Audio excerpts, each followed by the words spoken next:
Hello po sa mga Bicolanos all over the world. Yeah. So, kumusta mo ka mo yan? Hope okay man po ka mo today. Okay. And if di ka mo okay, yan. Maghinan nyo lang ka mo sa podcast na ini. And hope I make your day happy again. Yes. And I'm your host for today. My name is John Meter, Madera Negro.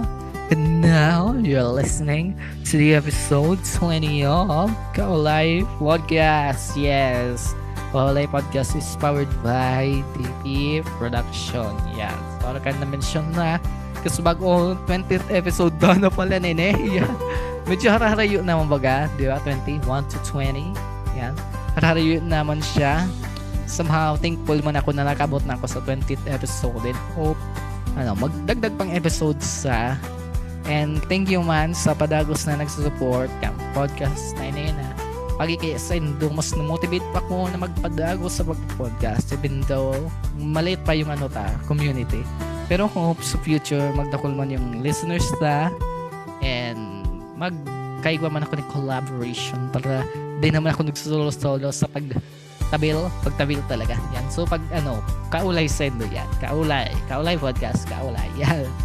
Yaning may kaulay naman ba kita, di ba? Magayon baga pag may kaulay kita, even though may problema, at least may masasabihin kita kang problema ta, di ba? Yan. So, ngunyan, featured Bible verse na kita. Guro madali yun yun. May kaya akong announcement Aging episode, halos may mga announcement ako. Kaya yan, napahaloy kita. Pero yan, may ng announcement, pero okay lang.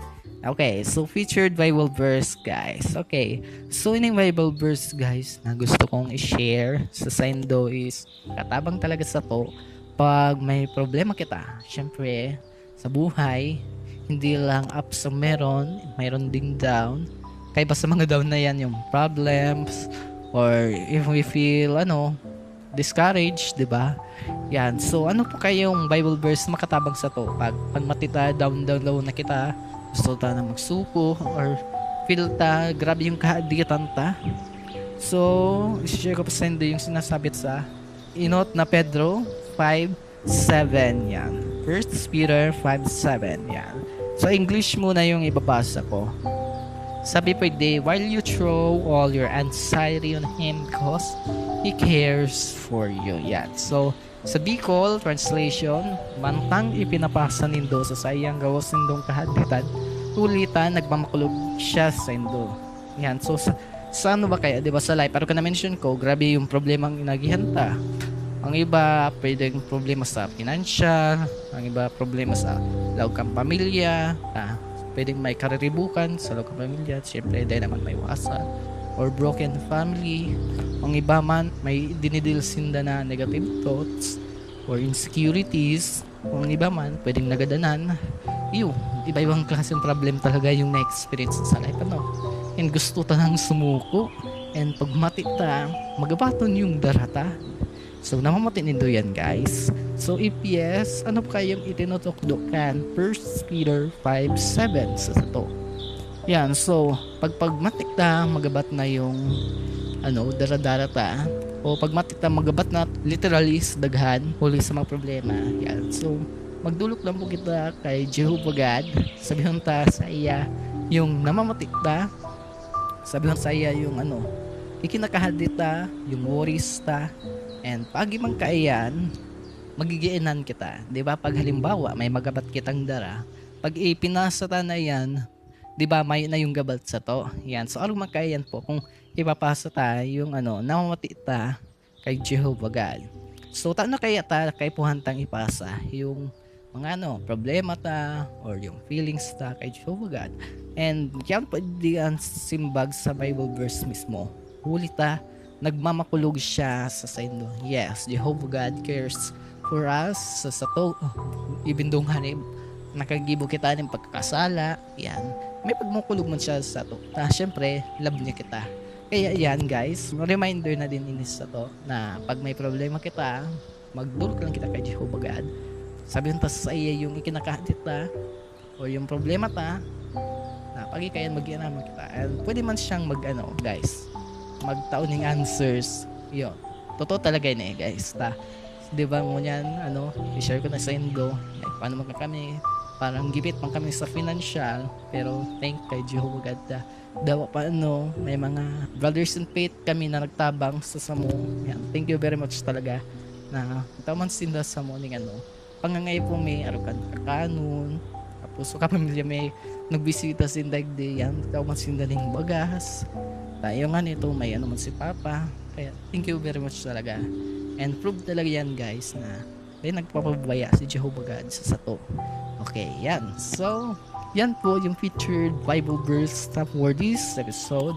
And hope may apply taman iyan sa buhay ta. Okay? Tanda lang nindo pag may problema, mag-pray, sabihan sa iya yun ng matayan ta. Okay. Yan. So, dininim ko sa pinaka-main topic ta for this episode. Yan. Comfort cards, getting to know you version. Yan. Ini naman yung gamitin ta. Yan. So, ang category niya pala guys is life. Yes, life. And ini na po yung question ta for today's episode. Yan. So, sabi pagdi, what age has been your favorite so far? What age has been your favorite so far? Yan. So, kung gusto nyo guys mag-participate for today's discussion, mag-comment lang po kayo. Yan. So, if akong hapon guys, age, hindi ko masabi. Pero, kung ako kaya, gusto ko year. Gusto ko talaga year. 2015, 2002 kaya ko. 2015 minus 2002, 13. Pero, November kaya ako, ipinangaki. Kaya, mga 12, yan, sige. So, what age has been your favorite so far? 12 years old, yan. Pada ako kito, grade, 6 ako kito. And, magayon talaga yung buhay ko kito. Siyempre, may pa akong kahilang-hilang. Very energetic talaga ako ito guys. Tapos, may mga friends ako. Yan, sa mga homies ko.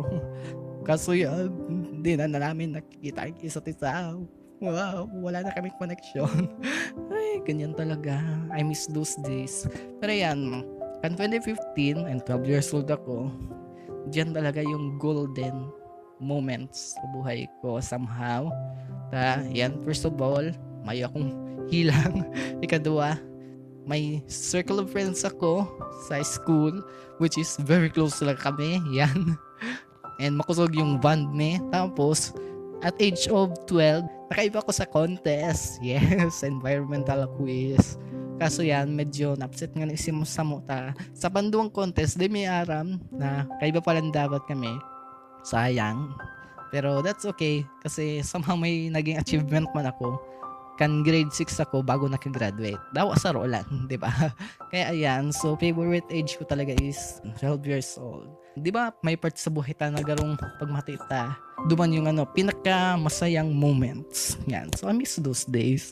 Tapos siguro dyan na din yung moments na kung saan transition ka mga smartphone, tablet, di ba? Yan, sa age na ito na parang tanda ko kayo kan elementary, may sarap kaming kaklase kito na may tablet talaga siyang dara. Tapos syempre kami may man kaming kasara cellphone di pa mapangga yung uso yung gadget kayo. Yan, so kan 12 years old ako, saka lang nagkaigwa ng mga smartphone yung mga kaklase ko. Yan, tapos kan naman na ito, kan age man na ito, saka duman ako ginibuhan kang kaklase ko ng FB account na hanggang ngunyan yung FB account ko kan 2016 pala, ginibo sa FB ko 2016 hanggang ngunyan 2026 gamit ko pa siya. Yan, kaya yan, somehow gusto ko talaga ang age na 12 years old, golden age. Yan, ngunyan kaya pagmati ko, syempre adulting responsibilities, tas ngunyan problema. Yan, kaya pagmati na-miss ko yung moment na ito. Pero tiga naman kita na dahil masyadong pag-isipon yung nga po dyan, yung nakaraan ang mangyayari, dahil nalugod kita maka-move forward, di ba? Okay lang na ma-miss yung class, syempre ito. Na-feel ko man yan, yun na ngayon may limitations ako. Nami-miss ko man yung dating ako. Kanto, nagagawa kong lahat, nagkikipaghabulan. Yes, I miss those days na may dakula kang circle of friends mo, kayang parang hawak mo, may ka pang limitation, and syempre nakikipaglaro ka pa sa labas. Yan.